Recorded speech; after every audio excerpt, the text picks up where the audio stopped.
What's up, everyone? Welcome back to the channel. Today's video is going to be about the new ISO 45 SMG. It's looking like it's pretty good, so we're going to go over all the statistics today, and I'll give you guys recommended builds. All right, so the ISO 45 is up on True Game Data. I don't have the attachments yet, but I do have the base stats. I tested this myself yesterday, so it is up on True Game Data with the correct damage values and everything. So let's go look at first just the damage values. So first off, you'll notice the max armor damage of 30. So that means that the most damage a bullet can ever do to someone in Warzone is 30. Now it's no longer max armor damage like I've covered. It is now just maximum damage period across armor plates or regular health. So what's interesting is that that overrides every single damage value in the first damage range from 0 out to 9 meters. It does 55 to the head, 34 to the body, and 32 to extremities. So all of that will be changed to 30 in the first damage range. But if you think about that, 30 damage is the perfect value because most players are going to have 300 health now because they're going to have 150 base health, 150 plate health. So 30 damage is going to be exactly 10 bullets to kill, which means that there's no extra damage done to get that kill on an individual person, no matter what part of the body you hit. So this gun's going to feel ridiculously consistent in that first damage range. And we go look at the time to kill. So let's go to the time to kill chart real quick. So I've got the ISO 45 in red, Lockman sub in orange, Vel 46 in blue, and Vaznev 9K in green. Swap it to 300 health, do combination shot location percentages. So you look at this, because of that perfect 0 waste 30 damage per bullet that it does in the first range, it has by far the fastest time to kill in that first 9 meters. So it's all the way down at 607 compared to the Lockman sub at 675, which is the second fastest, followed by the Vaznev 693, and then the Vel at 756. So those are like the 4 best SMGs in my opinion, or at least they were in 3.5. I haven't gone through all of it in this yet. There will be meta videos coming later, of course, but it's very clear that the ISO 45 is just going to rip all of these. Like, it's so much better than all of these in terms of the damage output at all ranges. I mean, literally at all ranges, it's better than every gun on here. So it's going to be the meta SMG just purely because of that. There's no way that the recoil is wild enough to make that not the case, and the rest of the stats are fine. So let's go look at the other stats now. Look at the table here. We got the ISO 45, Lockman sub, Vel 46, Vaznev 9K. ADS movement speed felt very, very fast on the ISO 45, and you can see it kind of matches up with the other SMGs. It's actually a little slower than the Lockman and the Vaznev, but about the same as the Vel. And then the ADS time is 208 compared to 196 for the Lockman sub, 200 for the Vel, and 210 for the Vaznev. So again, it kind of fits in just like a normal SMG. Bullet velocity is just a placeholder value on TGD right now. I'm waiting for the data mine stats to come out from Sim. Fire rate is very fast. 890 RPM is very fast. A little more than 10% faster than the Lockman sub. Not quite as fast as the Vel, but quite a bit faster than the Vaznev. Mag size is 30. The movement speed is 4.71 compared to, it's a little slower in general compared to the other meta SMGs, but that TTK is just going to overwhelm any sort of slower movement. TTK tends to be by far the most important thing. The Lockman sub at 4.85, the Vel at 4.77, and then the Vaznev at 4.83. So you get a little bit faster movement with those other options, but it's just not going to matter. Reload times sits in line with the other SMGs. Sprint speed is actually a little bit faster on the ISO. This is weird to me. I need to double check this because it seems like the rest of the movements are all a little bit slower. So I need to double check that one. But it is, if this is correct, it is about 5% faster than all 3 of the other options here. Attack sprint speed falls in line with the Lockman exactly. And then the Vel is a little bit faster. The Vaznev is a little bit slower. Sprint to fire speeds looked about identical to the normal SMG, 110 sprint to fire, 210 tactical sprint to fire. So all of this is just going to come back to that time to kill. It's going to be basically unbeatable in that first range, except by a shotgun. So it looks like it's like by far the meta. Take a quick look at the recoil here. So I'll separate the recoil out. The ISO is on the left here, this red pattern. And then the Lockman is right here in orange. And the Vel is the blue. And the Vaznev is green. So you can see that it has something that I noticed is around like the 5th or 6th shot, it has this very sharp left turn and then back to a right turn. So when we're building it, we're going to keep that in mind because that's something that could make you miss just 1 or 2 shots. If they're maybe 15, 20 meters away, that might be enough of a jump to the left that you'll miss a couple shots. And close range, people don't miss very much. So if you're missing a couple shots, that could mean that you lost the fight. So we'll build, try to reduce that when we're actually looking at the recommended builds. All right, so moving into the recommended builds here. So first thing I want to mention is that I think the iron sights are pretty bad on this. It has a nice little sort of like red dot peg there at the end, but overall your view is very obstructed, so it's kind of hard to see people. If you're on controller, this doesn't make that much of a difference. If you're on mouse and key, then I think you probably should use an optic. And if you're on controller and you like optics, then this is definitely a gun that you should use an optic for. All right, so I'm gonna give you a few different options for this. I'm not just gonna give you like one, this is the best for sure choice, because there are a lot of different good builds. First off, it does only have a 45 round mag, so that is gonna kind of hurt it a little bit compared to some of the other options. But it does hit really hard compared to a lot of other options, so it's gonna kind of make up for that a little bit in the damage per mag. But 45 is still pretty small for how fast this is shooting.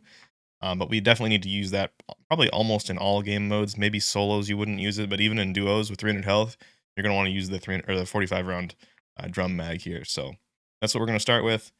So that's gonna slow our ADS down a bunch. So to counteract that, we're gonna look for other attachments that help with ADS. So my favorite right now probably is just the quickfire laser. It doesn't have any visible laser, which is really good because that means you can ADS walk around, which this thing is really good at. It has really good ADS walking speed. And then we want to increase that ADS walking speed. So I think this SK3 Cheetah, again, we don't have attachment stats yet. I'm waiting for sim on that. But most likely this will be a pretty good stock. It's going to help with your sprint speed, crouch movement speed, doesn't matter, aim walking speed, and ADS time. It's going to hurt your aiming stability and recoil control. And like I said, the recoil has that little left jump as it goes up. So in order to counteract that, I think it's pretty important to have an attachment for recoil on this gun. Actually, let's jump into the firing range and I'll show you. So I need to put an optic on this real quick. Back into the firing range. So this guy is 20 meters away, 20, 25 meters. I don't remember what that says. It looks like 25. But 25 meters away, I'm going to try to just pull straight down and show you guys that you can kind of miss out to the left if you just are pulling straight down. And it's a really fast jump to the left and back to the right. So it's hard to predict and hard to counter. If I do this, you see it jumped out to the left there right as the guy went down, but keep in mind these targets are only 100 health. So in Warzone, those shots would have missed the player and they still would have had, 200 health left. So I'll do it again here. I'm gonna pull straight down. You can see it jumps out to the left and it doesn't move that much. It's about maybe the width of a body at 25 meters. So it's not a huge deal. If you don't ever have fights like that, then maybe it's not worth using something to help that recoil. But I think it's pretty common that those fights will happen when you have your SMG out, and you need to be able to win those. So in order to do that, I think we're going to put on something that helps with horizontal recoil. This Lacerda compensator helps the most with horizontal recoil. Vertical is not a problem with this gun at all. So that's going to add 40 milliseconds of ADS time, but it's going to help your horizontal recoil like 27%, which is crazy. So if we hop back into the firing range, I'll try to do the exact same thing here with that same target. And now if I pull straight down, you're going to see that pretty much all those shots land on the target. I didn't change anything about how I was controlling the recoil. I can just hold it down and pretty much all those shots land right on the target now. So it, like I said, it's like almost a 30% reduction in how far it's going to cut to the left and back to the right. And that's going to really, really help it out. So I think this is probably the build that I would run right now. It's got really good ADS time. Um, pretty good ADS movement speed. Like, look how fast I'm strafing right now. This is pretty good without any attachments besides that stock that help with it. It's just going to be a good all-rounder, and it's going to be about the best that you can do with that 45 round mag for both duos, trios, and quads. All right, running through the tunings real fast for this build. On the muzzle, the Lacerda compensator, we're going to tune minus 0.62 ounces towards aim down sight speed instead of recoil stabilization. Then we're going to tune minus 0.21 inches towards aiming idle stability. A lot of these attachments hurt the idle stability, which will make you miss shots at range as well. And again, you're not trying to use this at range, but those situations will happen. I think reducing that a little bit is good. 1 milliwatt quickfire laser, we're going to tune all the way towards sprint to fire speed in the vertical, and then minus 29.61 zeroing distance towards aim down sight speed. For the optics, something interesting that I want to talk about. So flinch, if you think about what happens when you get flinched, when someone shoots you and you get flinched and it knocks your aim up and to the right or to the left, depending on how it flinches you. In the past, that sometimes could actually help you because it would flinch you like into a headshot and you would get a headshot on them. Well, now with the max damage cap, specifically the ISO 45, most of the SMGs don't even have the potential to do headshot damage in the first 1 or 2 damage ranges because of that damage cap. So the most damage this gun can do is 30 damage. And even though the headshot damage is 55 with no armor plates in multiplayer, in Warzone, now the most it can ever do is 30, so it doesn't matter where you hit them on the body. So you don't ever want to get flinched. You don't want to have flinch whatsoever because it's just going to be a negative. If you miss a shot because of it, that's a big deal. So that's why we're going to tune completely towards flinch resistance. I personally like to tune towards close. This is personal preference. Close gives you a little more visual recoil, it seems like, and then far has a worse sight picture. So it's a balance there. You can pick whichever one you want for the optic. For the stock here, minus 1.29 ounces towards aim down sight speed. Just trying to get that ADS time a little bit better because this does have relatively slow ADS with the mag and Lacerda compensator. And then minus 1.32 inches towards aim walking speed. I think ADS walking speed is really important, so that's why we've tuned that way.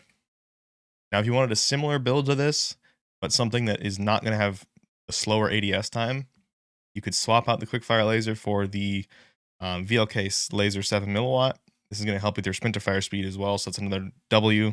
But again, the laser is visible and it's very bright, so that kind of will give away your position. And a lot of times, if you hold ADS, which I just don't like doing, so I tend to stick with the 1 milliwatt quickfire. And then we're going to swap the Lacerda compensator for the A30 Stout rear grip. So this also helps with the vertical and horizontal. It's usually 7% on both of those. So it's not going to do nearly as much as the 30% horizontal that the Lacerda did, but it's still going to help. This is going to give you relatively good recoil and much faster ADS time. So it's going to be quite a bit faster to ADS, which is really important in close range fights. You can see I still missed some shots out to the left there when I tried to hit that guy. So, you know, it's a trade-off with it, as it is with anything with these attachments. But I think that there's just a lot of really good builds with this gun. It's hard to go wrong. It's going to be far and above the best SMG, in my opinion. Tunings real quick for that different build. We've got the VLK 7 milliwatt. This is tuned minus 0.21 to sprint to fire speed, and then minus 21.39 to aim down sight speed. And the A30 Stout, recoil steadiness or aim down sight speed, we definitely want aim down sight speed. So we'll find the optimal point here. I kind of just look for the optimal point. Looks like right there is the optimal point where the negatives are as good as they can be, and the positive is also as good as it can be with a trade-off between the two. Sprint to fire speed versus aiming idle stability. We want sprint to fire speed in general for an SMG. So this one just keeps growing as it goes out there. So we're going to go all the way to the left with sprint to fire speed. Now, obviously, every now and then, the barrels in this game aren't as good as they were in Modern Warfare 19 or Warzone 1 in general. So there's a chance that none of these will be any good, but I do want to say that I don't have the stats for these yet, so there's a chance that these builds could be adjusted later on to include the barrels here. As I'm going through this, I just want to remind you guys the best way to help support this video is, one, to just watch it all the way through. So if you're interested in helping support the most you can, percentage watch time is super important on YouTube. Liking the video, commenting on the video, and subscribing also help, but percent watch time is really the most important. I'm going to start basically advertising for myself more than I ever have before, just because things are down for TGD and I'm trying to pay 2 people full time basically. So yeah, best way to support monetarily is just to subscribe through the website for a premium subscription, and obviously you get all the features with that as well. And then we're also going to have MetaGen out relatively soon, which should be really exciting for you guys. But as always, thank you so much for the support. Let's get back to the video and we'll talk more about the ISO. All right, I want to mention this weapon as a sniper support as well. So Chimera was pretty much the de facto sniper support for all the top players in Season 3.5. It just had the best time to kill, so that kind of made you win those fights up close, and then also it had a long damage range, so you could take those fights at range as well. So comparing the ISO 45 to the Chimera, both without attachments here, you can see that the Chimera still has a pretty good time to kill up close, 675 milliseconds, but that's 75 or 70 milliseconds slower than the ISO 45 out to 9 meters. And then after that, it's really, the Chimera is a little bit faster almost everywhere except at extreme range, but you're never going to use this at extreme range. But you have to keep in mind that the Chimera has AR sprint to fire times, and it has a little bit slower ADS as well. So you're going to be able to make up for this difference in time to kill in those mid-range fights a lot of the time with ADS and sprint to fire. The issue is it needs to be really accurate. So you have to be able to hit all your shots out to about 25 meters. So with that in mind, I think it'll make a fantastic sniper support. It's the first SMG that I feel like I can say that for, just because the time to kill is so good all the way out that it can actually come pretty close to competing with the Chimera. So let's go do some sniper support builds. All right, this is the first sniper support build that I want to talk about. So because it's an SMG, it's going to have pretty low bullet velocity, which can make hitting those mid-range shots difficult if your target is sprinting. That's something that I noticed with the Chimera. The Chimera has very, very low bullet velocity, and there were many situations where I felt that I missed a kill just because I was, I was on the target and they were running, but my bullets were just missing behind them because the bullet velocity was so low. So with that in mind, we've got the X10RR40. This does a 30% buff to bullet velocity for this SMG, but it does have that 68 millisecond penalty to ADS time. But it also increases damage range by 15%, so that's going to push your first damage range out to a little over 10 meters. And then obviously it also does that 15% on every other drop off as well. So that's just a nice, those two things combined to make the X10RR40 a really, really nice attachment for trying to extend the effective range of an SMG. But also the recoil is pretty bad on this, so we lost our Lacerda compensator by putting that muzzle on, which means we need to put other attachments on there that can help with recoil. Now, some of the barrels can help with recoil. There's one with an integrated suppressor that is interesting. We'll have to see how that sits when the stats come out from Sim, but for now, I think this is the best way to go. So we've got the Lock Grip Precision 40 underbarrel. This does about 9% vertical and horizontal recoil, and it only hurts your ADS by 30 milliseconds, which is the big reason why I picked it. 30 milliseconds is a lot, but it's not as much as some of the other attachments, and it gives you more physical reduction of the recoil pattern, which is what we want. So there's things like the FPSKrieger, which will help more with, your visual screen shake, stuff like that. But the Lock Grip Precision 40 is going to give you more actual recoil reduction on the recoil pattern. And then we're going to use the A30 Stout rear grip as well. The only penalty on this is aiming stability, so we get usually about 7% recoil reduction, vertical and horizontal, and the only penalty is aiming stability. Doesn't hurt our ADS, and we want this thing to be competitive with other SMGs up close. So we're trying to keep that ADS time as good as possible. It's still going to be a lot slower than most other SMGs just because we're trying to extend its range out, but it's not bad. So tunings, this is the X10RR40, minus 0.59 ounces towards aim down sight speed, plus 0.87 inches towards bullet velocity. It's our only bullet velocity attachment, so we want to take that as far as we can. Lock Grip Precision 40. Hip recoil control or hip. This is something I should mention. Yeah, so it says it only helps with, on here it says it only helps with hip fire accuracy, recoil steadiness, and aim walking steadiness. So recoil steadiness is where that 9% comes in. I think they changed this. I think it used to say it helped with hip fire recoil. That's what I wanted to mention, but it looks like it does actually say it helps with recoil now. Onto the tuning, hip recoil control or hip walking speed. We're not going to be hip firing this very much, so let's tune towards hip walking speed. So this is just regular movement speed on TGD. So we're going to look for the optimal point here. I don't want to hurt the recoil, but it's only hurting hip fire recoil, so it doesn't really matter. So it looks like all the way down is going to be the best point for us. And then minus 0.09 towards aim down sight speed. For the rear grip, we're going to go towards recoil steadiness because we're trying to extend that range again, so plus 0.55 ounces. And then plus 0.17 inches towards aiming idle stability. Take this into the firing range real fast and show you guys what it looks like. It's decent. ADS times are a little slow, but they're not terrible. And it has no problem hitting the guy at 25 meters pretty easily. I can kind of hold the trigger and hit most of my shots at 25 meters, but it does still have that jump to the left there. But if I try to hold it right where that guy would be standing, it's not terrible. It's not going to be quite as good as the Lacerda compensator, which I'm going to show you in a second, but it is definitely usable, and it's going to have that nice extra damage range, extra bullet velocity. All right, so last up, another sniper support build. Basically, I've swapped the X10RR40 muzzle for the Lacerda compensator, so that's going to make us much more accurate, going to hit a lot more shots.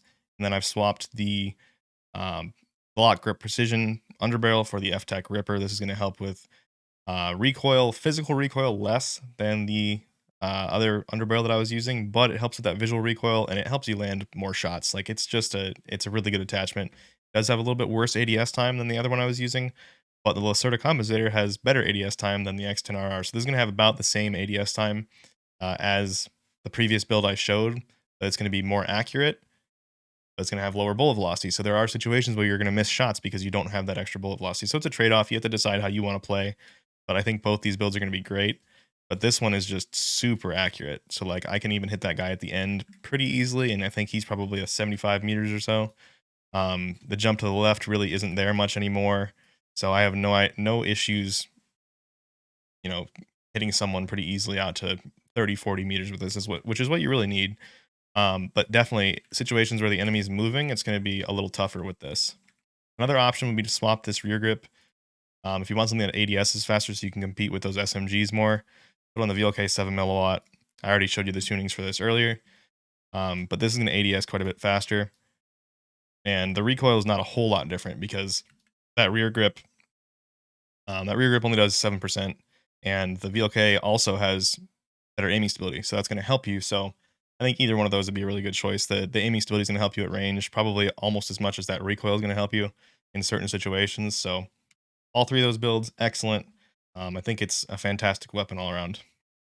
All right, guys, I hope you enjoyed the video. I think the ISO 45 is the new meta for sure. The damage per mag is the one thing that's going to make it tough in trios and quads, but that time to kill, I think, is going to overwhelm the fact that it has bad damage per mag. You're just going to have to learn how to play around it. I don't really think there's any other SMGs that have dramatically more damage per mag anyway. The Vel with a 60 round mag will probably have a little bit more, but it also doesn't hit as hard. So, 15 extra bullets for a gun that doesn't do as much damage per bullet, I'm not sure that the damage per mag is gonna be a whole lot different there. So yeah, I think that's the new SMG meta for sure. As always, if you guys like the content, don't forget to drop a comment on the video, like the video, subscribe if you want to see more. But I will see you in the next one, and I hope you enjoy using these ISO 45 builds.